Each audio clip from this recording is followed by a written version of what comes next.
Now, I've decided to switch gears a little bit today and talk to you about a modern book.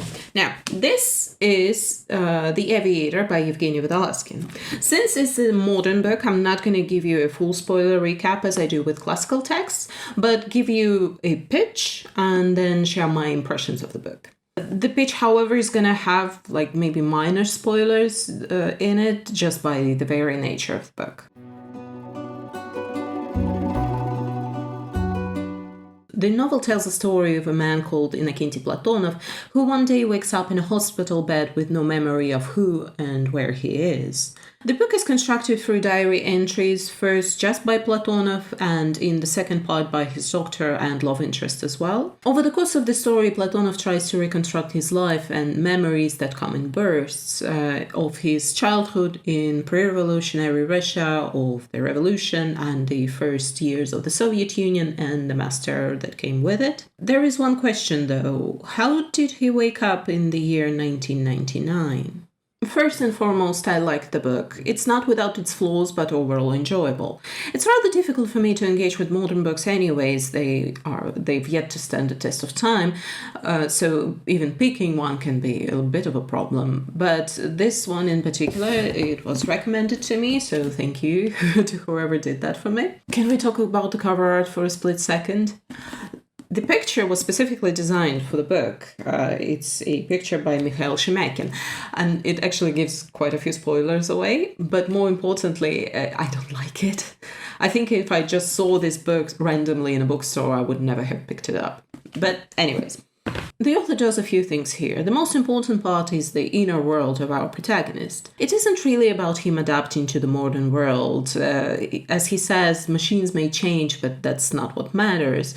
In one scene in particular, he draws attention to the sounds around him and how they've changed, and the sounds that he remembers now only exist in his mind. And for me, that's what the book is about a personal experience of an individual. How the events themselves don't matter, but how we experience them, how we perceive them, how they affect us, what they bring out in us. There is a stark difference in how Platonov describes his years in a prison camp in a very matter-of-fact way, as if it's something mundane or he's just listing facts, and how he describes his childhood with this warmth that envelops you as well. There is also a striking moment in the novel when Platonov goes to an apartment where he's been once before in his early life, and he finds that nothing is the same, everything's changed, and the apartment itself is occupied by some drunkards. And he almost is happy that they didn't let him go into the apartment, because that would have replaced the memories that he has of this place and the nice people who used to live here with whatever debauchery goes on in there now. And I think most of us have experienced that at one point or another. When you go to a place that you remember fondly and it's not the same, and you almost wish you'd never gone and just kept the memory. And the strength of the novel for me lies in these memories that Platonov has and how he comes to remember them as moments that are constructed of these smells, touches, textures.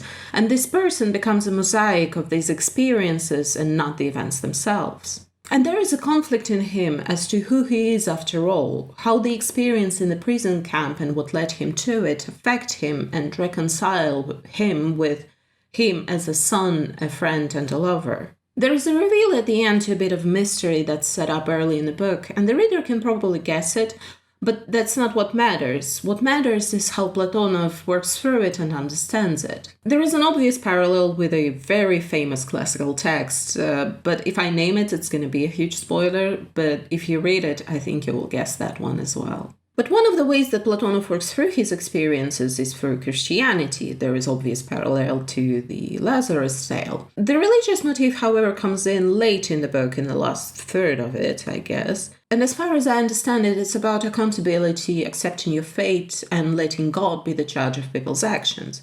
I'm slightly allergic to Christianity, so it was not my favorite bit of the novel, but it might be appealing to you. There are some statements in there that I don't agree with, but most of the moral the protagonist applies to himself, so that's okay. And then there is also commentary on the current society, media, consumer culture, and advertisements. While it could work with the main theme, I think it was slightly underdeveloped, so it could have been done away with.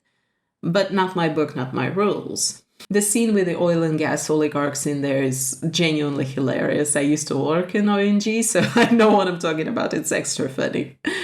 The structure of the novel reminded me quite a bit of Flowers for Algernon by Daniel Keyes. If you haven't read it, I highly recommend it. Platonov starts with no memories as to who he is and then slowly starts to rebuild his memories and his identity along with them. Not to spoil the entire thing, but the second part of the novel also bears some resemblance to Flowers for Algernon. But also the narrative loses momentum in the second part of the book when the author switches from one POV to three, and thus it's much weaker than the first part.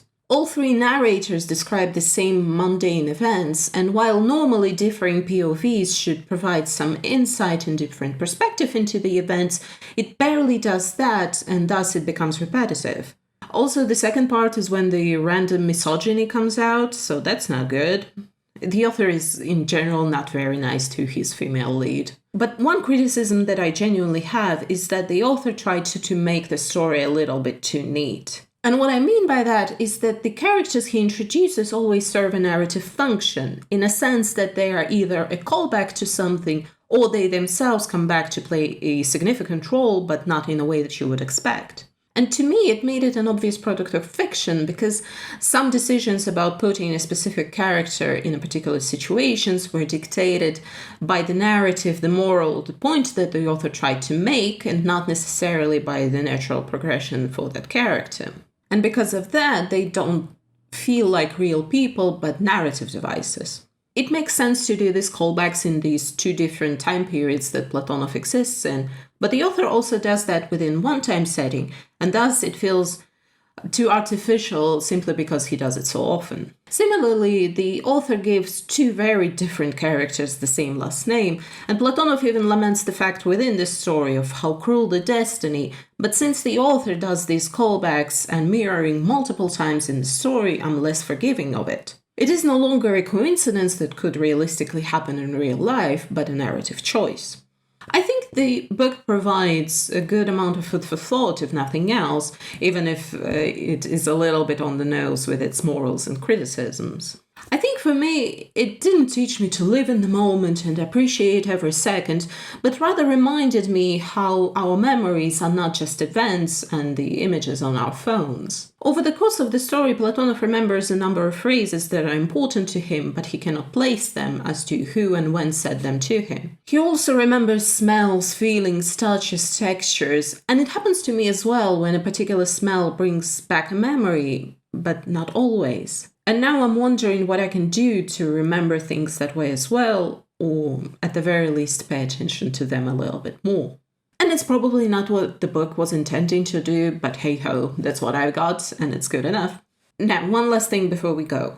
If you by chance decide to read the book, I need to provide you with a list of content warnings, specifically torture, physical and sexual abuse. Nothing is described in explicit detail, but these are plot points.